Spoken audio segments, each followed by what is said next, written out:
नमस्कार আমি গোবিন্দ দেব গোস্বামী দেববাণী অ্যাস্ট্রোলজিতে সবাইকে স্বাগত জানাই। আজকে যে বিষয় নিয়ে আপনাদের সামনে আলোচনা করব সেটি হচ্ছে মার্চ মাস 2025 সালের ধনু রাশির যারা জাতক জাতিকা আছেন তাদের শরীর স্বাস্থ্য, মন মানসিকতা, সঞ্চয়, ব্যাংক ব্যালেন্স, প্রেম, শিক্ষা, সন্তান, দাম্পত্য, বিবাহ, ব্যবসা, কর্মক্ষেত্রে উত্থান পতন, কর্মপ্রাপ্তি, উপার্জন ইত্যাদি নিয়ে সংক্ষেপে একটু গ্রহাবস্থান বলে দিই। তৃতীয় স্থলে মার্চ মাসে মার্চের 14 তারিখ পর্যন্ত তৃতীয় স্থলে রবি বসে আছেন। শনি 29 মার্চ পর্যন্ত থাকছেন। চতুর্থ স্থল মীন রাশিতে শুক্র উচ্চাবস্থায় আছেন, বুধ আছেন, রাহু আছেন, ষষ্ঠে বৃহস্পতি বসে আছেন, সপ্তমে মঙ্গল বসে আছেন, দশমে কেতু বসে আছেন। এই হচ্ছে একটা গ্রহাবস্থা। যাই হোক, আলোচনা আমরা শুরু করছি। 1 নম্বর ধনুরাশিতে আমি 1 লিখে রেখেছি, যেখানে আমি কলমটা দিচ্ছি বোর্ডে। এখান থেকে আমরা জাতকের শরীর স্বাস্থ্য, মন মানসিকতা ইত্যাদি আলোচনা করে থাকি। এই ঘরের অধিপতি, ধনু রাশির অধিপতি হচ্ছেন বৃহস্পতি। বৃহস্পতি মার্চ মাস তিনি পরেও থাকছেন ষষ্ঠ স্থলে। তো মার্চ মাস পুরো তিনি কিন্তু ষষ্ঠ স্থলে অর্থাৎ বৃষ রাশিতে অবস্থান করেছেন। সেই সুবাদে বলা যায় জাতকদের, বিশেষ করে ধনু রাশির জাতকদের ইমিউনিটির একটা অভাব ঘটবে এবং যেখান থেকে জ্বর, সর্দি, কাশি এই জাতীয় কিছু সমস্যা অবশ্যই দেখা দেবে এবং হজম, স্টোমাক, চর্বি সংক্রান্ত এই জাতীয় কিছু সমস্যা আপনাদের দেখা যাবে। সুতরাং সেই বিষয়ে আপনাদের কিন্তু সচেতন থাকতে হবে। মানসিকতার একটু সমস্যা অবশ্যই আসবে, যেহেতু রাশির অধিপতি তিনি ষষ্ঠে গেছেন। একটু মন মানসিকতা এদিক ওদিক হবে। এর চেয়ে বেশি কিছু সেরকম দেখা যাচ্ছে না, তবে বৃহৎ কিছু যে খারাপ দেখা যাচ্ছে না। শরীরের দিকে একটু অবশ্যই খেয়াল রাখুন। দ্বিতীয় ঘর সঞ্চয়, ব্যাংক ব্যালেন্স ইত্যাদি আমরা আলোচনা করে থাকি। এই ঘরের অধিপতি হচ্ছেন শনি। শনি তৃতীয় আনন্দময় গৃহে বসে আছেন এবং রবি বসে আছেন। রবি হচ্ছেন আপনার ভাগ্যাধিপতি, তিনি বসে আছেন তৃতীয় স্থলে। তৃতীয় স্থল যদিও উপচয় স্থল বলা হয়, কিন্তু সেখানে শনি তার আনন্দময় গৃহে বসে আছেন। সুতরাং দেখা যাচ্ছে এই মার্চ মাসে অর্থাৎ 29 মার্চের আগে আপনাদের কিন্তু কিছু সঞ্চয় যোগ দেখাচ্ছে। অবশ্যই কিছুটা সঞ্চয় যোগ দেখা যায়। তৃতীয় স্থল যোগাযোগ, পরাক্রমতা, ভ্রাতা ইত্যাদি এখান থেকে আমরা আলোচনা করে থাকি। সেই জায়গায় দেখা যাচ্ছে শনি এবং রবি বসে আছেন। শনি রবি পিতা পুত্র হলেও পরস্পরের মধ্যে সম্পর্কের অবনতি থাকার সুবাদে ভাইদের সাথে সম্পর্কের কিঞ্চিত অবনতি হওয়ার সম্ভাবনা দেখা যাচ্ছে। যোগাযোগের ক্ষেত্রে বলবো 14 তারিখ পর্যন্ত নিশ্চিতভাবে যোগাযোগের ক্ষেত্রটা অনেক ভালোর দিকে যাবে, কারণ রবি সরাসরি তার রাশিতে দৃষ্টি রেখেছেন। সরকারি ক্ষেত্রেও কিছুটা যোগাযোগ বৃদ্ধি পাবে অবশ্যই, সেক্ষেত্রকে আপনারা কাজে লাগাতে পারেন এবং পরাক্রমতাও যথারীতি থাকবে।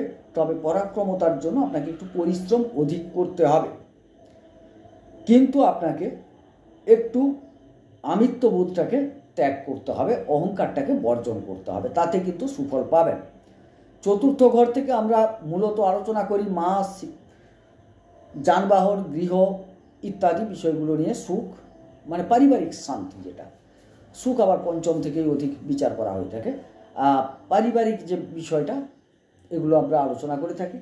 সেই জায়গায় দেখা যাচ্ছে শুক্র উচ্চাবস্থায় আছেন এবং শুক্র হচ্ছেন আপনার একাদশের অধিপতি এবং ষষ্ঠের অধিপতি হয়ে তিনি উচ্চাবস্থায় আছেন। রাহু বসে আছেন, বুধ বসে আছেন। বুধ কিন্তু ওই জায়গায় নিচস্থ। প্রথমেই বলি মায়ের শরীর স্বাস্থ্য নিয়ে আলোচনার ক্ষেত্রে দেখা যায় রাহু যেহেতু বসে আছেন, কিঞ্চিত মায়ের শরীর স্বাস্থ্যের অবনতি হওয়ার সম্ভাবনা আছে এবং তৎপরবর্তী ক্ষেত্রে দেখা যাচ্ছে রবি যখন 15 তারিখ আপনার চতুর্থে প্রবেশ করছেন, অর্থাৎ ওই চতুর্থ গৃহে মীন রাশিতে প্রবেশ করছেন, তখন বাবার শরীরটা আপনাকে কিঞ্চিত ভাবতে হবে। যদিও সবাই কিন্তু কেন্দ্রে যাচ্ছেন, রাহু এবং রবি একত্রিত হওয়ার ফলে একটি গ্রহণ যোগ তৈরি হচ্ছে এবং আপনার চতুর্থে বেশ কয়েকটি যোগ তৈরি হচ্ছে, যেটাকে আপনাকে কাজে লাগাতে হবে বা যে যোগটি খারাপ তাকে প্রশমিত করতে হবে। বলে নিই, রাহু বসে আছেন, শুক্র বসে আছেন, বুধ ওখানে বসে আছেন। বুধ শুক্রে লক্ষ্মীনারায়ণ যোগ তৈরি হয়ে গেছে। বুধ রাহু জড়ত্ব যোগ তৈরি করেছে। 15 তারিখে রবি যখন সেখানে পৌঁছাবেন তখন বুধাদিত্য যোগ, যদিও এতটা বৃহৎ মান্যতা আসবে না, কিন্তু বুধাদিত্য যোগ তৈরি হয়ে যাওয়ার সম্ভাবনা। আবার রবি রাহুতে একটা গ্রহণ যোগ, তাইলে আপনার চতুর্থ স্থলে অনেকগুলি যোগ তৈরি হচ্ছে এবং এখানে বুধ নিচস্থ এবং শুক্র উচ্চস্থ থাকার সুবাদে এই উচ্চ নিচের সম্পর্কে নিজ ভঙ্গ একটা রাজযোগ তৈরি করেছে। তাইলে চতুর্থ স্থলে এতগুলো যোগ, যেখানে আমরা কি কি বিবেচনা করব? মায়ের শরীর স্বাস্থ্য, হ্যাঁ কিঞ্চিত অবনতি ঘটবে, রাহু বসে আছে। বাবার শরীর স্বাস্থ্যও কিঞ্চিত অবনতি ঘটবে, কিন্তু সেখান থেকে আপনারা কিন্তু রিলাইয়ের জায়গাও খুঁজে পাবেন, কারণ অনেকগুলো ভালো যোগও তার মধ্যে তৈরি হয়েছে। পারিবারিক সুখ স্বাচ্ছন্দ্য সাময়িকভাবে একটু এদিক ওদিক হলেও, যেহেতু কেন্দ্রে এতগুলি গ্রহ বসে গেছেন চতুর্থ স্থলে, অতএব দেখা যাচ্ছে যে আপনাদের পারিবারিক সুখ স্বাচ্ছন্দ্য অনেকটা বজায় থাকবে, ভালো থাকবে। যারা যানবাহন ক্রয় করতে চাইছেন সময়টা কিন্তু খুব একটা খারাপ নয়, তবে যেহেতু রাহু বসে গেছেন আপনাকে কিন্তু কেনার আগে যা যা জিনিসগুলোকে দেখে নেওয়ার প্রয়োজন, ভালো করে একটু খুঁটিয়ে দেখে নেওয়ার দরকার আছে।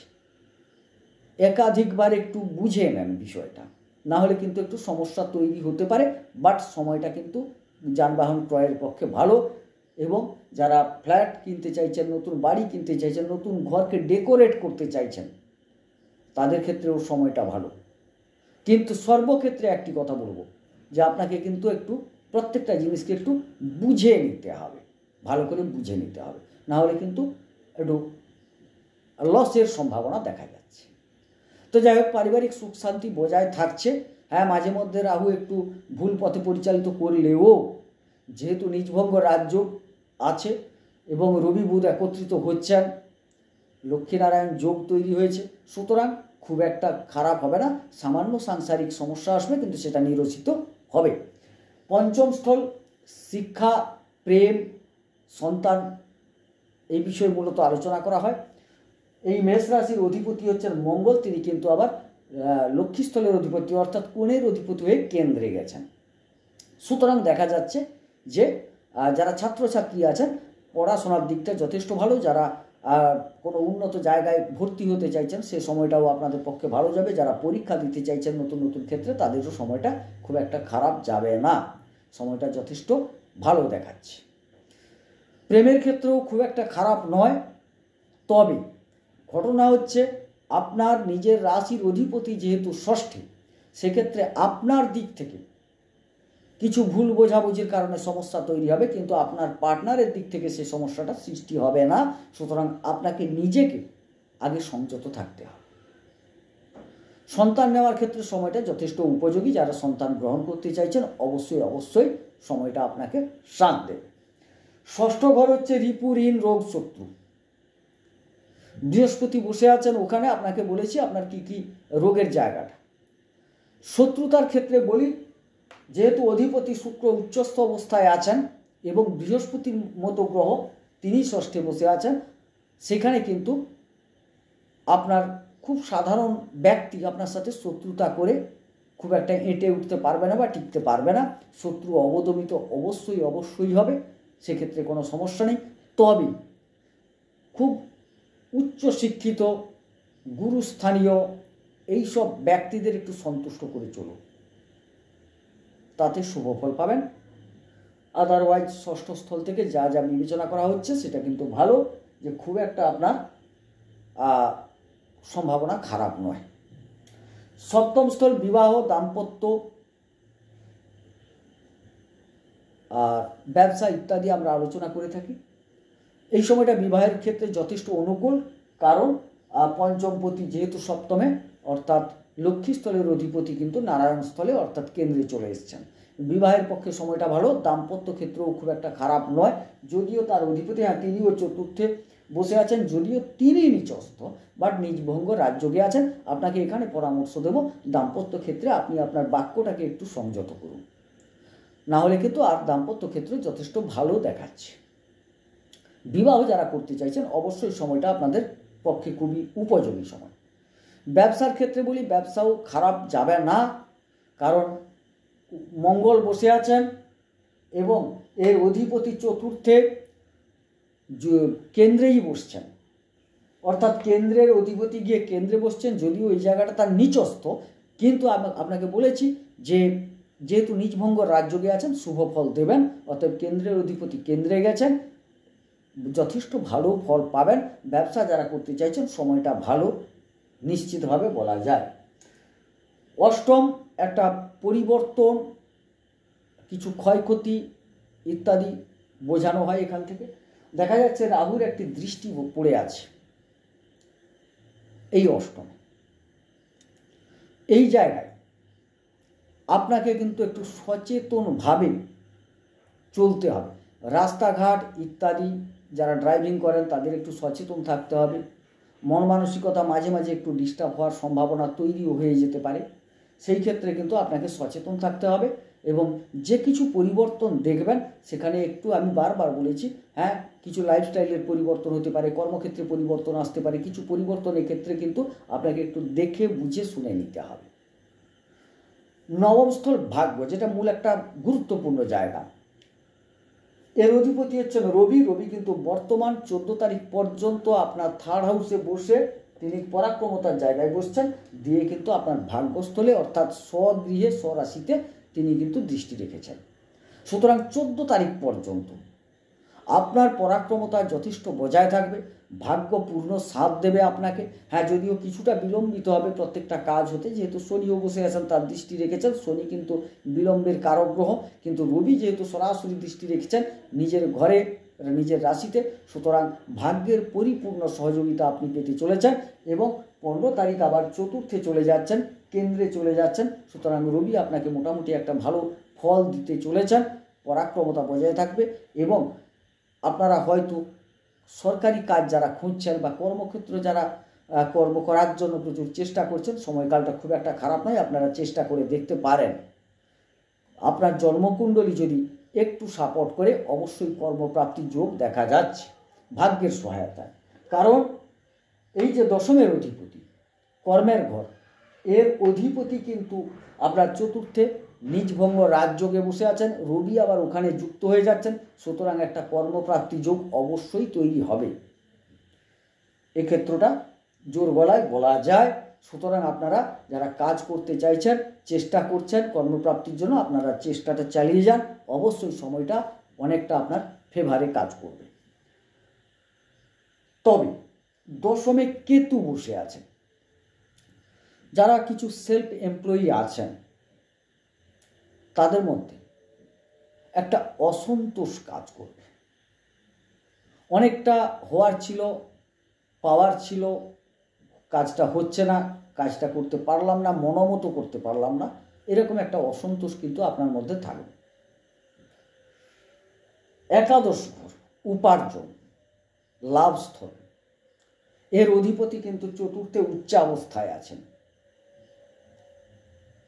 এই ক্ষেত্রে উপার্জন কিন্তু এই মাসে আপনার যথেষ্ট, এবং সেই উপার্জন থেকে আপনারা অনেকটা সুখ শান্তি লাভ করতে পারবেন।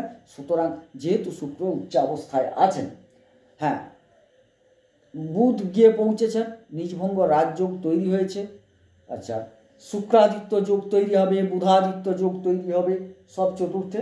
যেহেতু 11th হাউসের অধিপতি হচ্ছেন শুক্র, তিনি উচ্চস্থ অবস্থায় আছেন, সুতরাং দেখা যাচ্ছে আয় যোগ ভালো, এবং সেখান থেকে একটা যে পারিবারিক সুখ শান্তি, যানবাহন কেনা, ঘর বাড়ি কেনা বা ফ্ল্যাট কেনা ইত্যাদি বহু যোগ দেখা যাচ্ছে। যাই হোক, ধনুরাশির জাতক জাতিকাদের যেহেতু শুক্র উচ্চাবস্থায় আছেন এবং আপনাদের ঢাইয়া শুরু হবে 29শে মার্চ থেকে, তো ঢাইয়ার পূর্বেও কিছুটা প্রাপ্তি যোগ পরিলক্ষিত হয়। হ্যাঁ, আপনার জন্মকুণ্ডলী যদি একটু মোটামুটি এভারেজ থাকে, এই ফল আপনি পেতে চলেছেন। তো এবারে উপায় বলে দিই কী কী করবেন, কোন গ্রহকে সন্তুষ্ট করলে আপনি সুফল পাবেন। প্রথমেই বলে দিই, আপনার রাশির অধিপতি বৃহস্পতি কিন্তু ষষ্ঠ গৃহে থাকার সুবাদে অবশ্যই বৃহস্পতিকে সন্তুষ্ট করতে হবে। দশমের অধিপতি বুধ কিন্তু চতুর্থে যে জায়গায় বসে আছেন ওটা তার নিচস্থ ঘর, বুধকে একটু ঠিক করে নেওয়ার প্রয়োজন আছে। আদারওয়াইজ যা দেখা যাচ্ছে সেরকম কোনো খারাপ কিছু দেখা যাচ্ছে না। তবে হ্যাঁ, আপনাকে একটু কেতুটাকেও সন্তুষ্ট করে নেওয়ার প্রয়োজন আছে।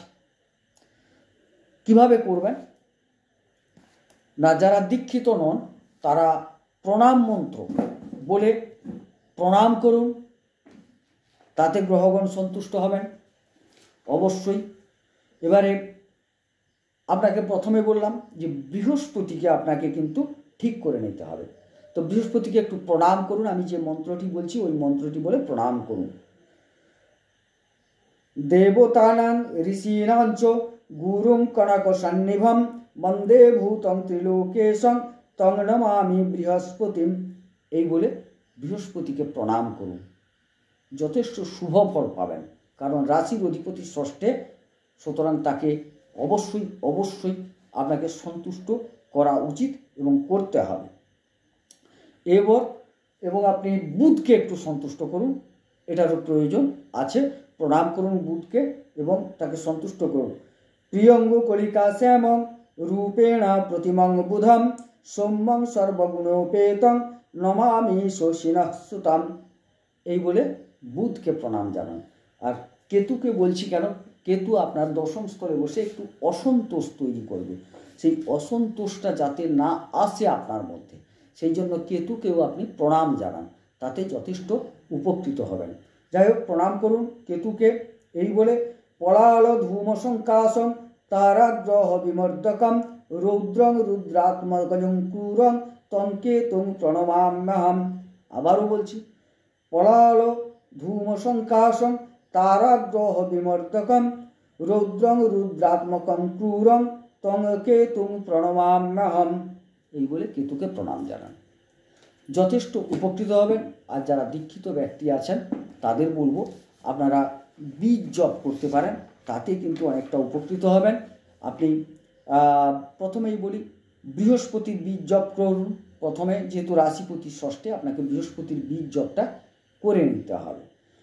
ওম গ্রাং গ্রিং গ্রৌং সঃ গুরবে নমঃ, পারলে 108 বার, যদি না পারেন কমপক্ষে 10 বার এই মন্ত্রটি বা এটি জপ করুন। ওম গ্রাং গ্রিং গ্রৌং সঃ গুরবে নমঃ 10 বার অবশ্যই জপ করুন। আর আপনাকে বুধের জপ করতে হবে, অবশ্যই বুধেরটি জপ করুন। ওম গ্রাং গ্রিং গ্রৌং সঃ বুধায় নমঃ, পারলে 108 বার, না পারলে 10 বার জপ করুন।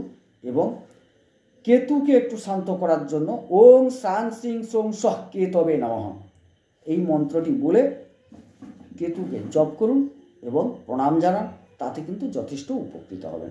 যাই হোক, এটা ছিল একটা গোচর ভিত্তিক আলোচনা,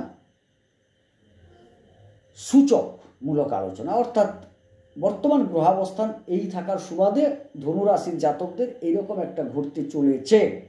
কিন্তু আপনার জন্মকুণ্ডলিতে যদি গ্রহাবস্থান মোটামুটি এভারেজও থাকে, যে খুব ভালো গ্রহাবস্থান হওয়ার দরকার নেই, মোটামুটি এভারেজ থাকলে এই ফল পেতে চলেছেন। যদি গ্রহাবস্থান ভালো থাকে অনেকটা ভালো ফল পাবেন।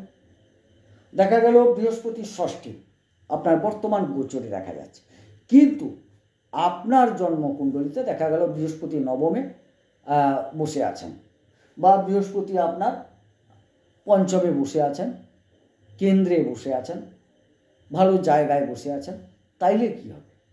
এই যে এখানে যে খারাপটা দেখাচ্ছে এতটা খারাপ হবে না। তার মানে যে একদম খারাপটা হবে না তা নয়, কিন্তু যতটা খারাপ বলা হচ্ছে যে আপনার স্টোমাক, হজম ইত্যাদি সমস্যাগুলো আসবে, হয়তো সেটা আসবে কিন্তু অল্প পরিমাণ হয়ে ঠিক হয়ে যাবে। কিন্তু দেখা গেল আপনার জন্মকুণ্ডলিতেও বৃহস্পতি খুব খারাপ জায়গায়, তাহলে কিন্তু আমরা যে খারাপটা বলছি সেটা অবশ্যই খারাপ হবে। যাই হোক, এটা একটা উদাহরণ দিয়ে বোঝালাম মাত্র। এটা একটা গোচর ভিত্তিক আলোচনা, কোনো নির্দিষ্ট জন্মকুণ্ডলী ধরে নয়। যাই হোক, আমি আলোচনাও করলাম, প্রতিকারও জানালাম। আমি বলি, যদি আমার আলোচনাটা কিঞ্চিত ভালো লাগে অবশ্যই আমার চ্যানেলটিকে সাবস্ক্রাইব করুন, লাইক করুন, শেয়ার করুন, আমাকে একটু উৎসাহ প্রদান করুন। আপনারা কী ধরনের ভিডিও চাইছেন কমেন্টে লিখুন, আমি চেষ্টা করব সেই ধরনের ভিডিও উপস্থাপিত করার জন্য। যাই হোক, সবাই সুস্থ থাকুন, সুন্দর থাকুন, ঈশ্বর সকলের মঙ্গল করুন, মঙ্গল হোক। নমস্কার।